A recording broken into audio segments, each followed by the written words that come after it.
Hey guys, welcome back to my channel.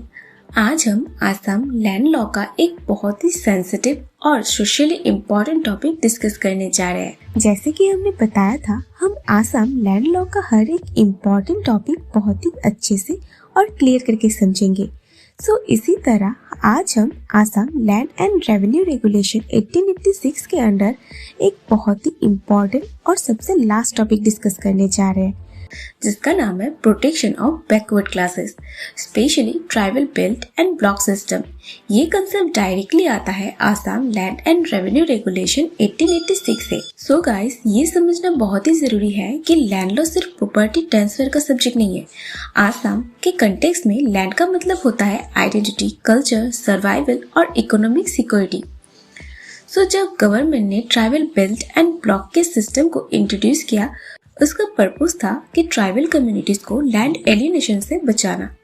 अगर हम इस टॉपिक को सिर्फ टेक्निकल प्रोविजन से समझेंगे तो हम इसका रियल ऑब्जेक्टिव मिस कर देंगे। इसीलिए पहले हम इसका सोशल और हिस्ट्रिकल एंगल समझेंगे, फिर लीगल मैकेनिज्म समझेंगे। तो चलिए बिना किसी टाइम वेस्ट के वीडियो स्टार्ट करते हैं। सबसे पहले हम इसका हिस्ट्रिकल बैकग्राउंड समझते हैं। आसाम हिस्ट्रिकली एक ट्राइबल डोमिनेटेड रीजन था।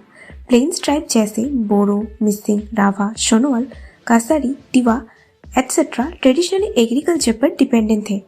इनके लिए इनका लैंड सिर्फ इकोनॉमिक एसेट नहीं था, बल्कि लैंड उनका कल्चर, ट्रेडिशन और एग्जिस्टेंस का बेस था। ब्रिटिश पीरियड में रेवेन्यू कलेक्शन सिस्टम इंट्रोड्यूस था। धीरे धीरे आउटसाइड इसका माइग्रेशन बढ़ा। इकोनॉमिक प्रेशर, डेब्ट, इलिटरेसी और लीगल अवेयरनेस की कमी की वजह से ट्राइबल लोग अपनी लैंड नॉन ट्राइबल को ट्रांसफर करने लगे।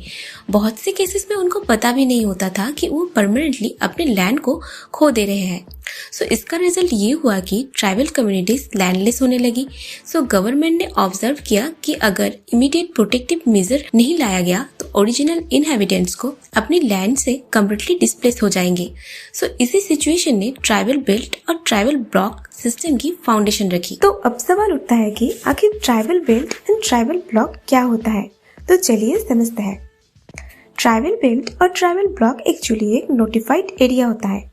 गवर्नमेंट ऑफिशियली कुछ स्पेसिफिक ग्राफिकल एरियाज को डिक्लेयर करती है जहां स्पेशल प्रोटेक्शन अप्लाई होता है। ट्राइबल बेल्ट यूजुअली एक लार्ज कंटिन्यूअस एरिया होता है जहां ट्राइबल पॉपुलेशन का कंसंट्रेशन हाई होता है। ट्राइबल ब्लॉक कंपैरेटिवली स्मॉलर या स्पेसिफिक एरिया हो सकता है जहां ट्राइबल पॉपुलेशन को प्रोटेक्शन की जरूरत होती है। इन एरियाज के अंदर land transfer rules normal area से डिफरेंट होते हैं। यहाँ लैंड का फ्री मार्केट ट्रांसफर अलाउड नहीं होता। ये एक कंट्रोल सिस्टम है जहां रेवेन्यू अथॉरिटी सुपरवाइज करती है कि लैंड ट्राइबल से नॉन ट्राइबल के हाथ में इजीली ना चली जाए। चलिए अब हम थोड़ा इसका ऑब्जेक्टिव देख लेते हैं। इस लॉ का प्राइमरी ऑब्जेक्टिव है prevent land alienation. Land alienation का मतलब होता है जब एक वल्नरेबल कम्युनिटी ग्रेजुअली अपनी लैंड किसी दूसरे इकोनॉमिकली स्ट्रॉन्गर ग्रुप को लॉस कर देती है। अगर tribal land continuously non tribal के पास ट्रांसफर होती रहेगी तो ट्राइबल कम्युनिटी इकोनॉमिकली कोलैप्स हो जाएगी। सेकेंड ऑब्जेक्टिव है मेंटेन डेमोग्राफिक बैलेंस। अगर ट्राइबल बेल्ट में मेजोरिटी नॉन ट्राइबल ओनरशिप हो जाए तो प्रोटेक्शन का पर्पस खत्म हो जाएगा। थर्ड ऑब्जेक्टिव है एंश्योर सोशल जस्टिस। कॉन्स्टिट्यूशन भी बैकवर्ड क्लासेस और शेड्यूल ट्राइब्स को स्पेशल प्रोटेक्शन देता है। आसाम का ये सिस्टम उस कॉन्स्टिट्यूशनल स्पिरिट को ग्राउंड लेवल पर इम्प्लीमेंट करता है। अब आते हैं सबसे इम्पोर्टेंट पार्ट पर, जो है restriction on transfer. Tribal belt या ब्लॉक के अंदर अगर एक ट्राइबल पर्सन अपनी लैंड किसी नॉन ट्राइबल को सेल, गिफ्ट, एक्सचेंज या मॉर्टगेज करना चाहता है तो जनरली ये अलाउड नहीं होता। लॉ का बेसिक प्रिंसिपल ये है कि tribal land should remain with in tribal community. अगर ट्रांसफर करना ही है तो पहले परमिशन लेनी पड़ेगी डिप्टी कमिश्नर से।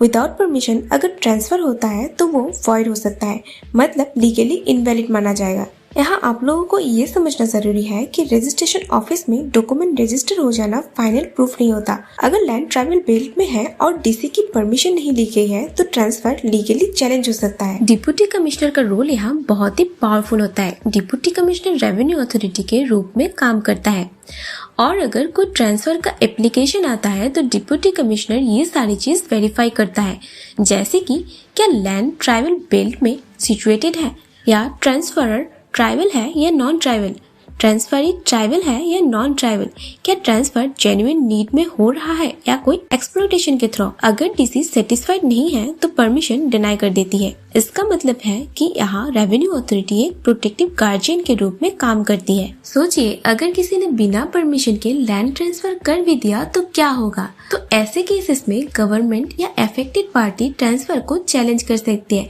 लैंड वापस रिस्टोर भी की जा सकती है ओरिजिनल ट्राइबल ओनर को। कभी कभी एविक्शन प्रोसीडिंग्स भी इनिशिएट होती है अगेंस्ट इलीगल ऑक्यूपेंट। इसका पर्पस पनिशमेंट नहीं होता बल्कि रिस्टोरेशन है, ताकि लैंड अपने ओरिजिनल प्रोटेक्टेड कैटेगरी के पास रहे। ट्राइबल बेल्ट एरियाज में नॉन ट्राइबल एनक्रोचमेंट भी एक बहुत ही सीरियस इशू रहा है। Government time to time eviction drive conduct करती है। एनक्रोचमेंट का मतलब होता है illegal occupation without valid title. अगर कोई नॉन ट्राइबल इलीगली ऑक्यूपाई करता है ट्राइबल बेल्ट की लैंड तो revenue authority eviction order pass कर सकती है। ये भी प्रोटेक्शन का एक इम्पोर्टेंट एस्पेक्ट है। तो आप लोग ये सोच रहे होंगे आखिर इक्वलिटी कहाँ गई। तो ये सिस्टम कॉन्स्टिट्यूशन के स्पिरिट के अगेंस्ट नहीं है। Actually article 46 of the constitution state को डायरेक्शन देता है कि शेड्यूल ट्राइब्स और वीकर सेक्शन के इंटरेस्ट को प्रोटेक्ट किया जाए। आसाम का tribal belt and block mechanism एक प्रैक्टिकल इम्प्लीमेंटेशन है कॉन्स्टिट्यूशन मैंडेट का। इसीलिए ये डिस्क्रिमिनेशन नहीं बल्कि प्रोटेक्टिव डिस्क्रिमिनेशन है। इसका पर्पस इक्वलिटी अचीव करना है। So tribal belt and block system एक सिंपल लैंड ट्रांसफर रिस्ट्रिक्शन नहीं है, ये एक सोशियो लीगल प्रोटेक्शन मैकेनिज्म है। इसका ऑब्जेक्टिव है ट्राइबल आइडेंटिटी प्रिजर्व करना, इकोनॉमिक स्टेबिलिटी इंश्योर करना, लैंड एलिनेशन प्रिवेंट करना, फ्यूचर जनरेशन को सिक्योर करना। आसाम लैंड लॉ का ये टॉपिक एग्जाम पर्सपेक्टिव से बहुत ही इम्पोर्टेंट है और प्रैक्टिकल लाइफ में भी। सो गाइज, अगर आपको ये वीडियो अच्छा लगा हो तो लाइक, कमेंट, सब्सक्राइब और शेयर जरूर कर दीजिएगा। तो चलिए मिलते हैं अगले वीडियो में। Thank you for watching. Bye bye.